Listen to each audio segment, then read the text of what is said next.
UDL in Action podcast wishes to acknowledge First Nations peoples in Australia and across the world whose songlines traverse the globe.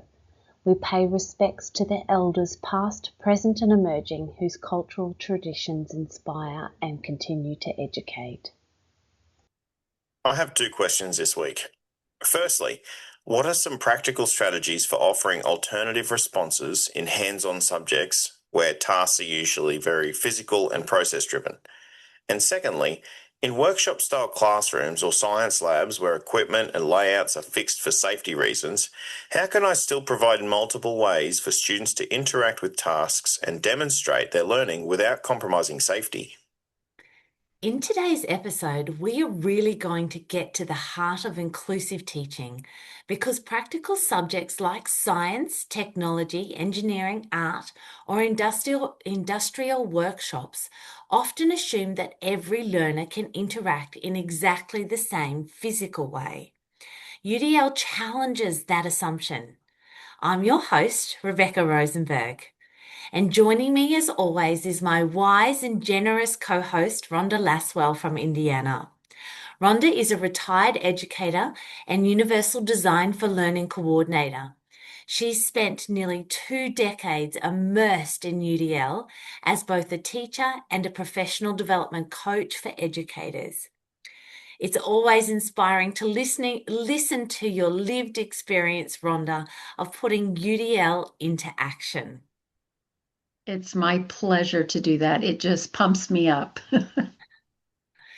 As we've heard at the start, we have Zach, an early career teacher working in a regional high school in Queensland, asking about Action and Expression Guideline for interaction. Universal Design for Learning reminds us that barriers are often created by the design of environments and materials, not by the learner themselves. So rather than asking students to adapt to one rigid method, we can intentionally design flexible options for interaction and participation. So before we get into delving deeper, let's have a listen to Zach's question once again. I have two questions this week. Firstly, what are some practical strategies for offering alternative responses in hands-on subjects where tasks are usually very physical and process-driven? And secondly, in workshop-style classrooms or science labs where equipment and layouts are fixed for safety reasons, how can I still provide multiple ways for students to interact with tasks and demonstrate their learning without compromising safety? Let's start with the first question, Rhonda.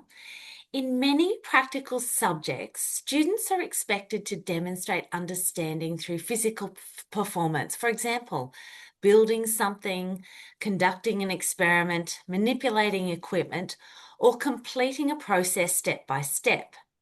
But not every learner can access those tasks in the same way. What are some practical strategies for offering alternative responses in hands-on learning? What are your thoughts? So with this particular guideline, I think that it's really important to think about the fact that all the other guidelines are necessary to make this one actually work, right?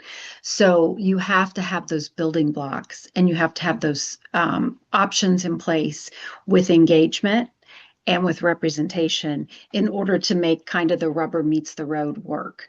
And so what I tell people often is you need to just step back for a moment and you need to think about whether it's a skill-based standard or it's a content-based standard. And when you are trying to assess a person and you convolute the two, you don't really know what the person knows if the process is getting in the way, right? So first of all, it's so important to make sure that students have had appropriate instruction on the front end with procedures and expectations, because we're talking about maybe labs or spaces where, yes, safety is important. And so doing some activities that introduce them to what the expectations are for utilizing the equipment is super, super important. And I think sometimes there's this misconception that universal design for learning means that it's kind of like a three-ring circus, and everybody needs the option to do something three different ways. Well, sometimes all we really need is focused attention on something specific that might require process-based.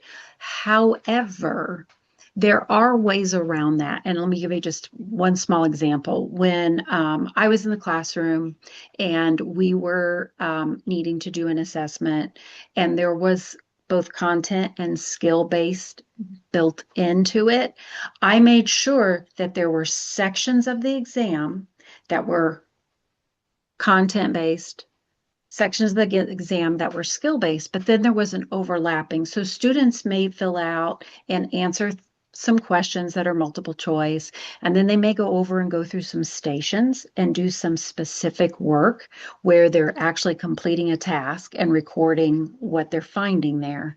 And then they may come back and then do some vocabulary work. One of the things that I would tell my students is, assessment, being able to be assessed is also a skill, right?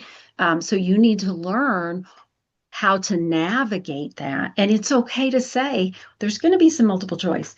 There's going to be some fill in the blank. There's going to be some hands-on. That's okay. What you need to do is focus in on how you can use different parts of that assessment to help you complete the other parts of the assessment. Be smart about how you're being assessed. And so for when we're talking about high school students or middle school students, we're talking about students that are a little bit older, that is definitely a way to engage them. The other thing you're doing there is you're teaching them test taking skills that I'm sorry they're going to have if they want to get a driver's license, right?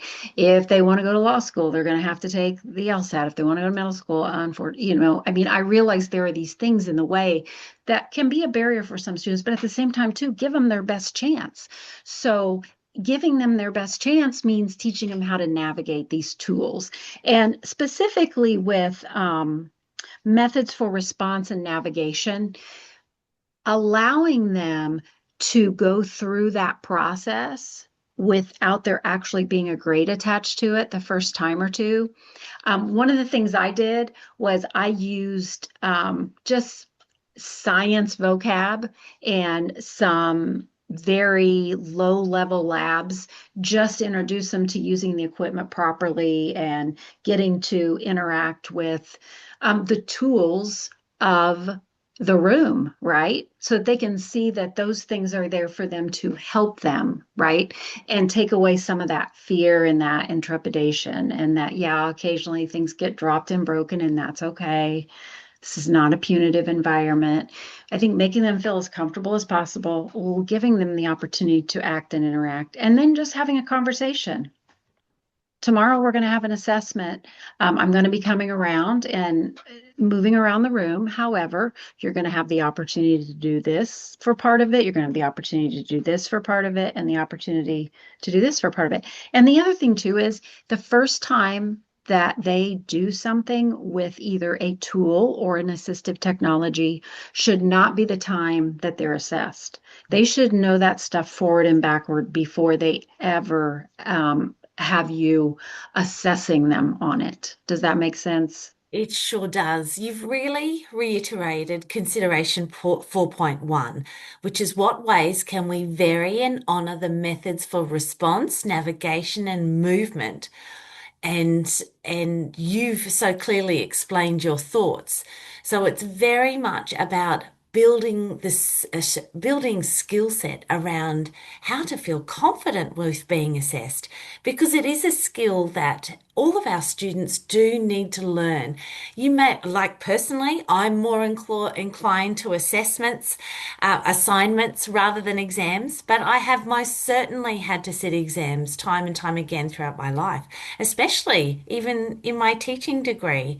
But what I'm really enjoying hearing is that when doing assessments, providing the opportunities for students to build confidence and perhaps even enjoy being able to demonstrate what they know by providing different platforms to do that assessment. So, as you said, it might be vocabulary work in one section, it might be station work in another. But these are great strategies that can build confidence before actually having a student sit a test to that will be Right. graded later on. Would you say that the skills that you're teaching students is also a formative way by which you can assess students and where they're at before that summative assessment takes place too? Oh, absolutely. Yeah. Because when you think about this particular guideline, it's actually what we call a doormat guideline because it's on the top row, and the teacher has the most control over that row, setting things up for success.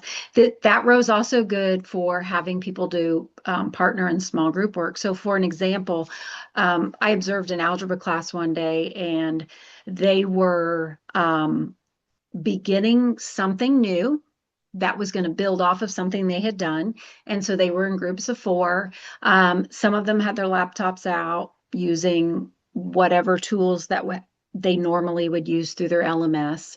Some of them had calculators, some of them had manipulatives, but they worked as four. And then they wrote their answer on a whiteboard and held it up. And then we went around, and each group then would say what they preferred or how they chose to do it. And then he would have each person give an example from like the 3 or 4 different ways that people made it to the same answer. And so what you're doing there is you're actually setting that foundation up. So when they're on their own, right, they have more confidence. When they're on their own, they've seen it explained using this tool or using that tool. And it's always good to tell a kiddo, hey, you've been doing this way several times now. I believe in you, and I want you to try using this. And And kind of sorry, go ahead. no, I was just going to say, just kind of pushing them out into the deep water a little bit more for them. And that builds their stamina, their confidence, and their ability then as they go into other content areas, they're going to be more likely to do that risk taking that we know is necessary to really be a learner, right? Absolutely. And what I'm hearing is that uh, it's important to separate the learning goal from the method of response, and for our students to understand that. And you referred before to using assistive technology for assessment. So that also means that students can record an audio reflection explaining their process, or speech to text tools to document observations, Yes. creating a digital storyboard of procedure steps, demonstrate understanding through peer teaching. There's so many different ways that our students can also demonstrate their particular subjects understanding, so that we can authentically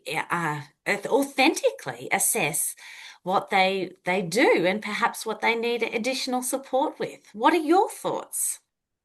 Well, it's funny because, we talk about how much I know here in the United States, how we hate standardized tests, right?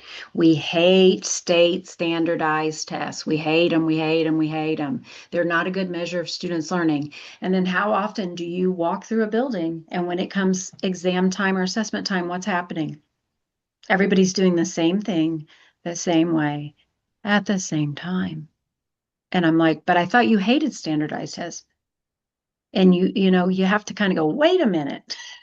That isn't just a test from the state that they have to sit and gruel through, right? Sometimes we do that to them as well.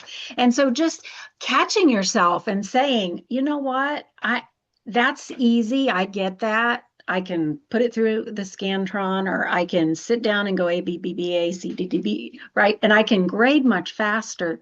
But if I am formatively watching and observing, right? I know where everybody is. And so that's why it's so important to put yourself in a position in the learning environment where you can be out there and be moving around, and where you can get time with small groups or individuals throughout the process. But yes, it is so important to make sure you're not embedding the means, right, into the goal, and vice versa, because sometimes we may not be embedding the means, but we're not giving them a say in the actual content, because when it's a skill, sometimes giving them a say in the content, we forget that that's also an option. It's kind of looking at it in reverse. But for students who need that extra support, right, it's okay for them to have that. And Um, alternative responses do not lower expectations, do they? Instead, no, because they provide this equitable pathways for students to demonstrate the same learning outcomes. right. And it's not cheating, and it's not unfair.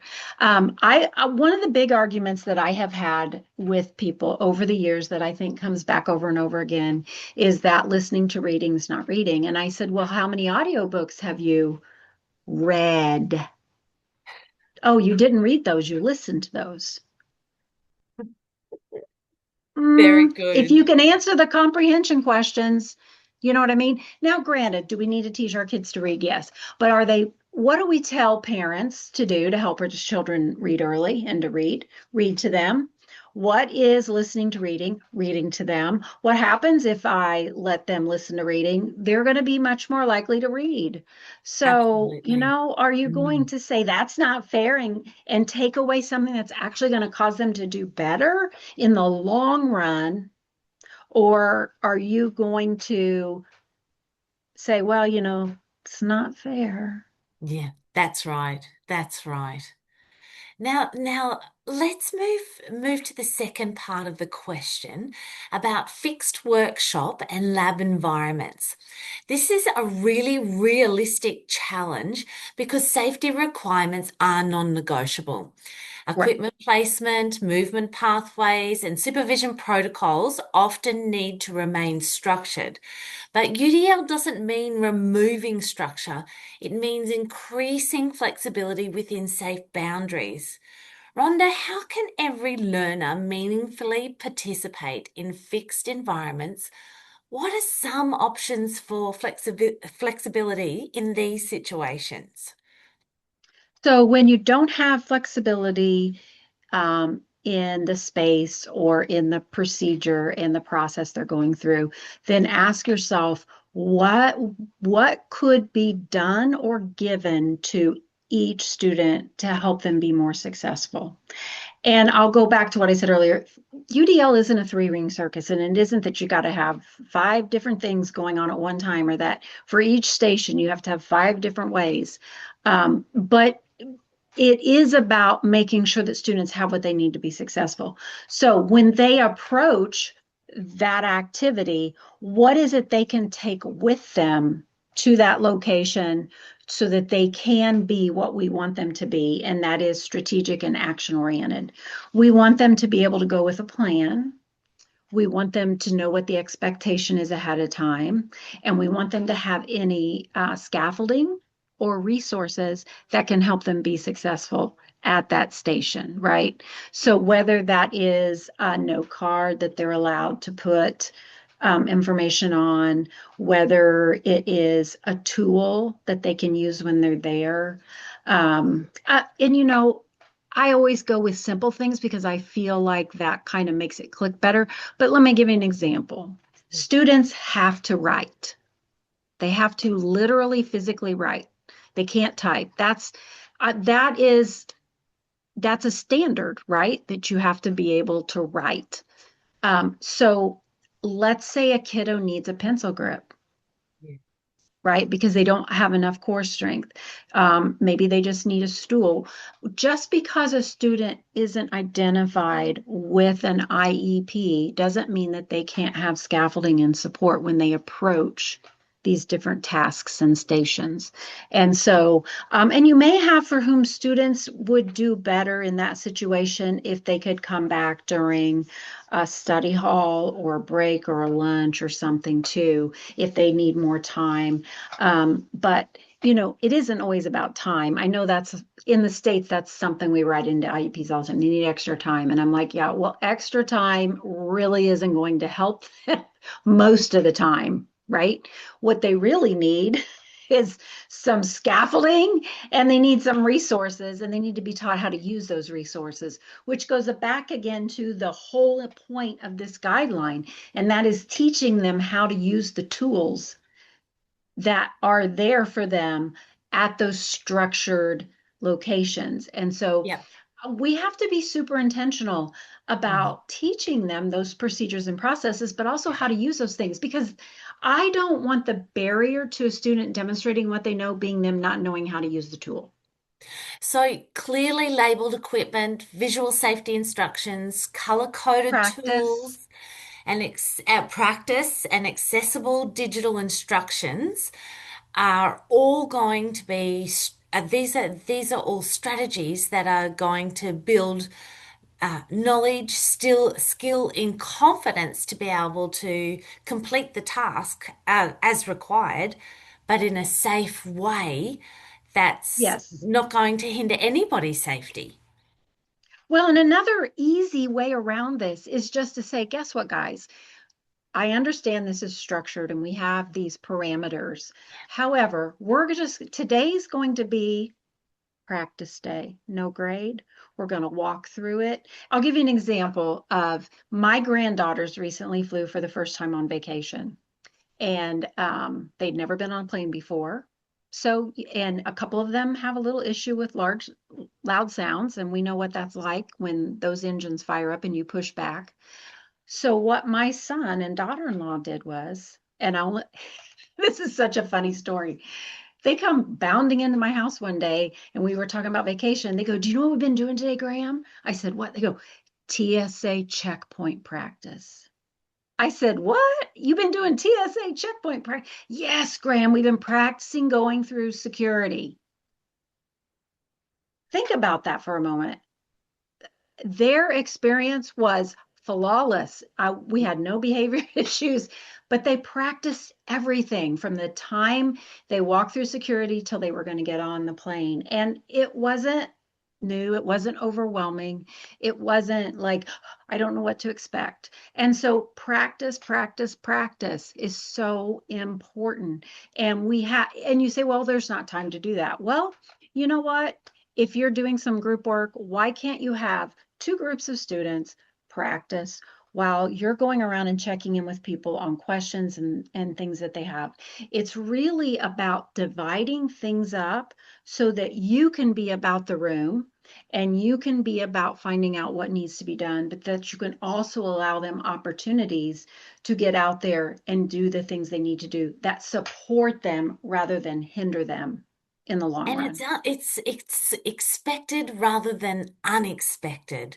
And Yeah. again, the focus is on maintaining the integrity of the learning goal while reducing unnecessary barriers that we can sometimes unintentionally put in front of our students, or and that can uh, instead of setting somebody up for success at the beginning of an assessment task such as this, Yeah. it's like the carpet has been pulled out from underneath them, and they're in an environment that they're not expecting. So, and the example of the story of your grandchildren is the difference between being overwhelmed by this new experience to having insight because of what your daughter-in-law and son had already prepared them for. That's a great example. Great example. Well, and for a lot of our students, we just assume when you're at this grade, you should know how to do that, or you should know how to use that. And that word just needs to be taken out of education. There is no should. There is, I am here to meet you where you are. And, should tries to place power on something in the past, and you can't, the past we don't have access to. And so I it's just one of those words that isn't helpful. When you tell We me I just need to get should rid of know how it. to, yeah, you should know how to do that. Well, I don't. Yes. You So, know, and yes. And as my and kids teacher, don't I always need speak. you to help me. Yes. Exactly. I Mm. need you to help me. And that is really, I think, the bottom line key is that I need you to help me navigate this situation. I need you to teach me how to navigate this situation. So I need you to bring it to me, right? First level. I'm in the, think of a child on a bike in the parent's seat on the back, and then I have training wheels on, and then I can ride by myself. And so that whole process, once you go through that, I've had the option to go through it with complete support. I've had the option to go through it with scaffolding, then I've had the option to go through it on my own. And of course, there are always going to be students who are still going to need the assistive technologies or the extra support that is determined by their individual education plan. But no one is saying you can't also offer that same scaffolding and support to a student who needs it. Why can't you? Most definitely. I know even with students that I have worked with previously, like writing is an important skill set. I completely agree. But sometimes in some situations, I've worked with students that aren't able to write. So Mhm. implementing those voice to text opportunities is really important, let alone those alternative and augmentative communication options too, such as Pod or Prolo Quota Go. We just need to be open to what our intention is, don't we, Rhonda? Absolutely. It's really about you not only being their educator, but you being their advocate. Mm. And once you do that, the ways to do those things just start seeping out of you because your mind starts thinking dynamically and creatively, right? And then you can start asking even them questions. Well, what are some other ways that you would like to? And you're always going to have people in the room that know the latest and greatest, whatever technology there is out there right now. And you'll get your best ideas from crowdsourcing your students. And feeling creative is just good for everyone. What I think is Yeah, it most, it charges you up, it excites you, it yes. brings energy, it brings engagement, right?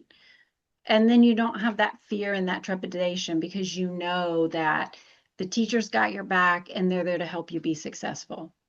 And students, dare I say, may even look forward to the assessment task or the exam, as opposed to feeling like this is just this thing that's boring and that I need to get through. And Thank it's you, okay to be Rhonda. honest. Yeah. Yes, I want to say one more thing. It's okay to Yes. be honest and say, you know what? We have to do it this way for this requirement. And I know you're used to in my room, right? Having these options and the scaffolding and the support. But because you've had the options, the scaffolding and the support, you are so much more prepared than anyone who had just had lecture or who had just read or who had just had worksheets. So we're going to get through this together. It may not be what I personally would consider the best way to determine what you know for this content, because I know what you know, but that's okay. But we're going to do this because it's the requirement. And sometimes you just have to do that. It's kind of like saying for your driving test to drive a car, there are certain things you have to do. I know that it would be nice if there was another option possibly, but there isn't. That's how it is. And that's life, and that's okay too. But we're going to set you up for success in being able to Absolutely. fulfill this requirement. What I think is most valuable about UDL Guideline 4 is that it reframes accessibility as proactive design rather than reactive accommodation. Instead of waiting until a learner struggles in a fixed environment, we build flexibility from the beginning and confidence. And often small design changes, like the examples you have given us, Rhonda, flexible response formats, clear navigation supports, varied participation notes, and accessible technologies. All of these can make a significant difference without compromising rigor or safety. What is your key takeaway for listeners today, Rhonda? I think that it is as we think about how to design for students to be able to navigate the learning environment, we have to remember that we are as much their advocate as we are their educator. Advocate as much as their educator. I couldn't agree more. Thanks for listening, and I hope these ideas provide some practical ways to think about inclusive interaction in hands-on learning spaces. If today's episode sparked ideas or reflections, we'd love to hear from you. You can email us at udl.in.action.podcast@gmail.com. And if you'd like the show notes or resources mentioned, just click on the link at the end of each episode description to our G Drive folder for listeners. And please share our podcast with your colleagues through YouTube or Spotify. Until next time, keep designing for possibility, not predictability. Bye for now. Toodaloo.